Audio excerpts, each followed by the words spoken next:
Duterte, Vice President Sara Duterte becomes president in 2028, what can she offer the Filipino people? Well, according to her, she will continue with the legacy of the father. That alone should tell us na okay siya kung yung programa ng father niya tutuloy niya. Which is basically fight against continued drug war. That's only one of the legacies of the former president. Yung build niya. Yung, The infrastructure. infrastructure niya. Because we saw in the first 3 years of the Duterte administration, the economy expanded by more than 6.5% to 7%. Yes. That was really one of the highest growth numbers in many administrations. Saka yung foreign policy niya, di ba? Within a total line sa US. But isn't that the fear Lumabas siya. of many Filipinos? That- The foreign policy tilted towards China rather than the West. What's wrong with that? You know, this arbitral ruling can never be erased, obliterated. It's there forever. Wala ka nang magagawa doon. That is why the former president said, we do not have the capacity to enforce it. Even our allies do not want it. I might as well go to other aspects. Kaya nandiyan yung trade, nandiyan yung sharing of intelligence, yung cultural exchanges, lahat na bagay. And di ba, China is one of the biggest, nagbibenta tayo sa kanila. Sila rin, kailangan din natin. But also, during the administration of former President Duterte, we also saw the entry of thousands Oh, of pogos in the country. oh, you must remember that the former president regulated that. Niregulate niya yan eh. Oh, ngayon, nagsisisi na sila. Walang revenue sa post eh. Billions yata ang natatanggap natin. Regulation ang importante doon. And what about in terms of turning around the economy, creating jobs for the Filipino people? You know, investors will not come in unless your peace and order is good. Unless yung corruption mo is check. The problem is, di ba, alam mo ba, Rico, yung complaint sa akin ng mga Chinese noon? Kasi, nasaan yung mga sinasabi ng investments nyo? You know what the ambassador told me? Mr. Secretary, the problem is your bureaucracy. Masyado kayong mahigpit. The red tape. Tapos corruption pa. O kaya, they shy away from us. How bad is the corruption in this Marcos Jr. administration? Look at the flood control projects. Di ba? Billions. Grabe nga eh. Kaya galit ang tao. Tapos they're not even prosecuting them. Why do you think so? Because they're part of it. Kasama sila eh.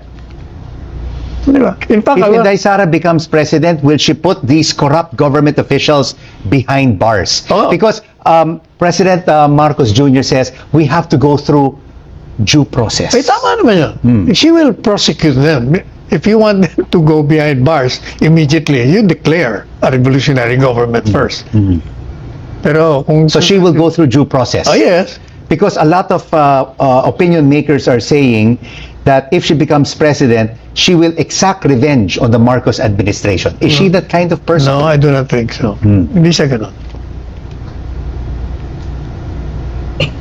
But, kaya siya nagagalit, pag sinobra mo well, every person naman, pag nasobrahan mo, talagang magagalit But sa'yo. why those threats? Why those threats that is being used right now as evidence in her impeachment case? Let's go to the threat.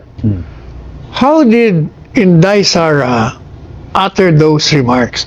That was in response to a question by a blogger. Ang tanong sa kanya, Ma'am, there is a threat against you. Mukhang talagang papatayin ka nitong mga kalaban mo sa politika. Yun ang response niya. Huwag ka mag-alala.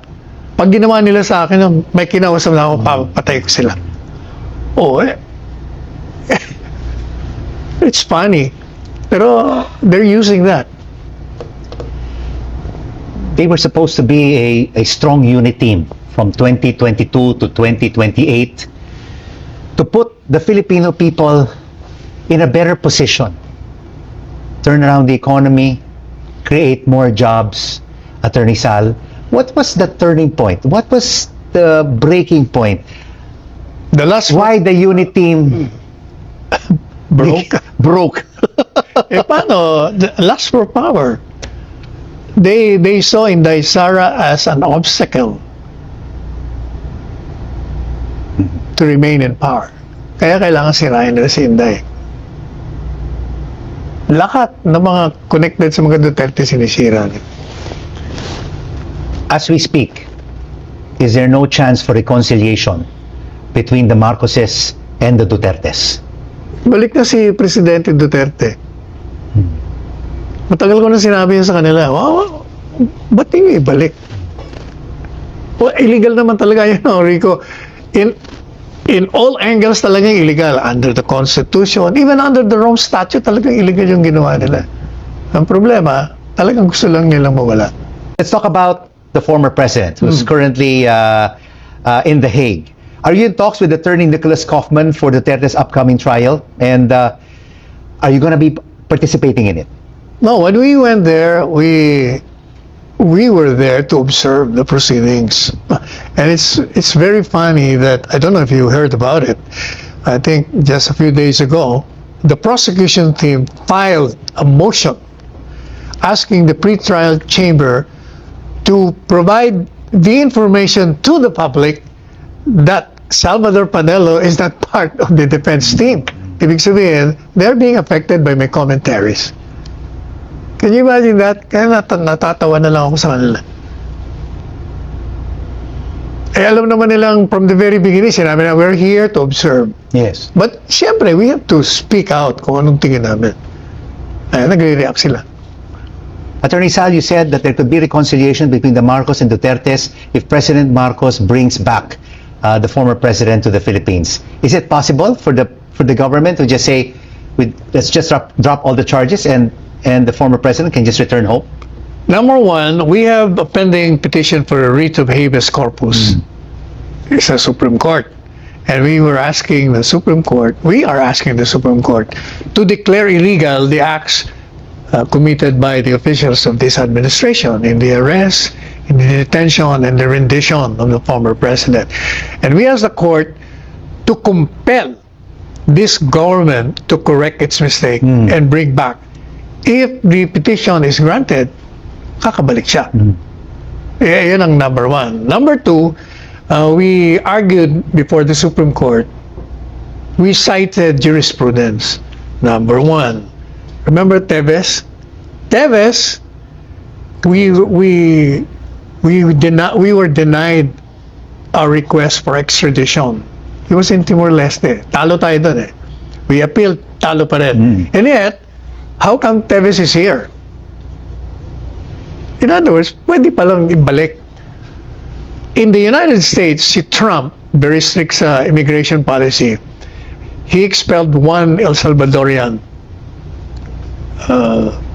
who illegally entered the U.S. He went to court. Nanalo siya sa baba. And then sa Supreme Court, anong sabi sa Supreme Court?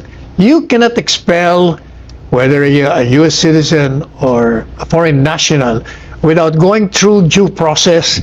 You have to facilitate his return. So the president of the U.S. did what the Supreme Court asked him to do. Pinabalik niya.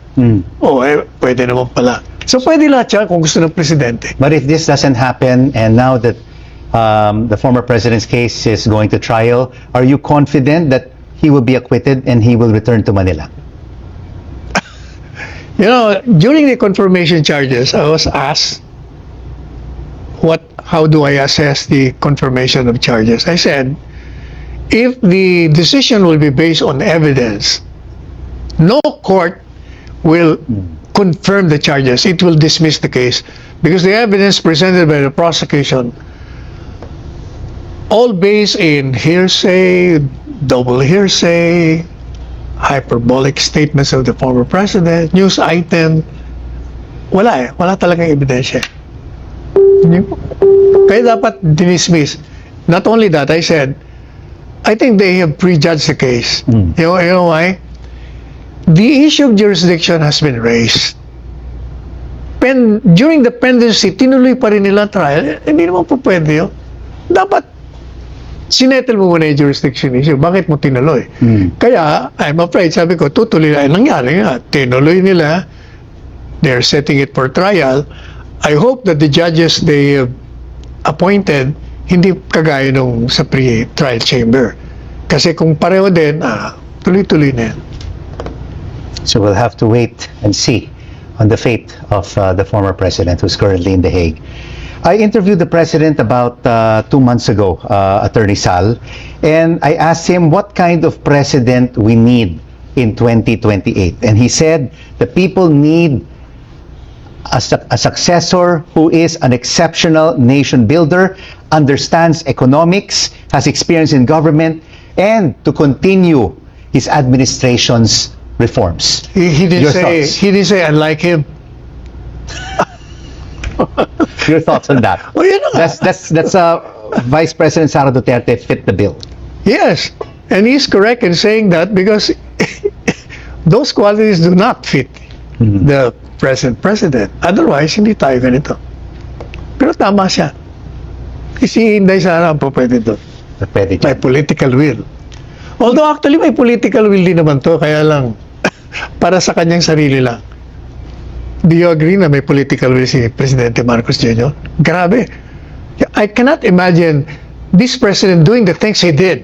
One, can you imagine he ordered the assault of a religious group, KOJC, and he ordered 3,000 policemen to assault and injure the faithfuls. Even President Duterte will never do that. Second, Is it because they were good friends? not only that, Duterte and the Kibuloy. not only that, out of character yun, religious, hindi niya papakialaman. Number two, can you imagine, he engineered the arrest, the detention, the rendition of the former president. Never in my wildest imagination na pwede niyang gawin yun. Ang tindi niya. O, ano pa? Can you imagine si Torre na halos lapdog niya yun? Hiniya niya. He was fired publicly. Pwede namang hindi. That's political will for you. Pero political will na pabor lang sa kanya. So, VP Sara, it's still 2 years away from the 2028 presidential elections. Who is her likely running mate, you think? Hindi ko alam. Is it Senator Amy Marcos, Senator Bato de la Rosa, Senator Bongo, Senator Bam Aquino? That's a big question, Mike. May siyang pipili, no? But she has said that she's already picked her vice presidential running mate. Would you have an idea if it's male or female? Pwede rin naman na, ano lang niya yun. Kinikiliti niya lang yung mga gustong tumakbo. Busy doon. Kasi pag hindi edukado, ganitong sistema will always be there. But more than 40% of the electorate or 40% of the voters in the 2025 elections, Attorney Sal, were millennials and Gen Zs. And 40%, they are 60. educated. And they make up now, they will be even much bigger in the 2028 elections. Sana, ganun ang mangyari. Pero habang nandun yung hindi nakapag-aral, marami yun. Majority pa rin yan. But who do you think will be a perfect running mate for VP Sara in 2028? Everyone is saying either Senator Robin Padilla or Senator Amy Marcos. What do you think? I'm pushing for Robin. Robin Padilla. Kasi may political will yung bata. Why do you think he would be a good vice president? Well, Attorney Sal? kasi apart from nakita naman natin, nobody believed that he would win. And I was the only one who told him, you will be number one. Talo mo kami lahat dito. Hindi siya naniniwala. O, nangyari nga. Kasi, Robin, contrary to the perception of many, sinisira siya. Matalino siya. May common sense pati. Pangalawa, hindi siya corrupt. Number three, may political will siya. Matapang siya. Why not And may compassion. Why not Senator Amy Marcos? Naku! Balat kayo pala ang buhay sa mundo. Oh, yeah, siya yun. Oo. Siya yun. Hindi po pwede yun. Senator Bongo. Oh, pwede rin si Senator Bongo. I think Inday Sara will choose a competent vice president. What comes to mind when I say Zaldico, Attorney Sal? Hindi, supposedly, no longer under Czech authorities' custody and seeking political asylum in France. I don't believe that the president wants him back because he's being pointed to as the mastermind. Kung ikaw bang presidente, But the president papabalikin- announced na ano? he was caught by Czech authorities Oh. because he had insufficient documents. Nangyari lang yun. He was the first one to announce it to the world, Attorney Sal. Pero hindi ba naging fake news? Hindi naman pala totoo. What I'm saying is, how can you ask this particular person pointing to you as the mastermind na pabalikin dito? Kaya nga, di ba, may video siya. Did you watch the video? Yes, I did. Video ni Pinpointing Saltico? Hindi lang yun. President and, may Martin Romualdez. sinabihan siya na pag ginawa mo yun, papatayin kita. Hindi babalik yan dito. Hindi babalik. Who doesn't want him back apart from the O president? yung nga tinuturo niya. Who are? Sino ba tinuturo niya? Dalawa lang tinuturo niya, di ba? Si BPM saka si Martin. Hindi babalik yan dito. Kaya, you know that I bump into... But I spoke- you know that I Yeah. bump into Martin Romualdez sa wake. Sabi ko sa kanya, Martin, kasi talagang he has changed. Tahimik na siya, malungkot. Sabi ko sa kanya, pero I was reading the complaint against you, maabsuelto ka. Hindi ko naman sabi, moro-moro na naman ginagawa. Because the complaint is very weak. Maabsuelto siya doon. Di-dismiss yung pag ganun ang kanilang complaint. Wala silang, can you imagine ang mga witness niya, Madriaga, Diyos ko, may mga Madriaga. Tapos si Trililing, nako, another one. Pero he came out with his video testimony. I will not Martin go Romualdez. down alone. Yes. Sabi niya, in fact, I was telling you, nag-trending ka. I will not go down alone. Sabi ko, Martin, ano ba, ilalaglag ka na ba talaga? O ano? Pero What was his reaction to you? wala, hindi nga na siya. Iba na siya ngayon. Tahimik na tahimik siya. Dati-dati, ano yan eh. Jollibee yan eh.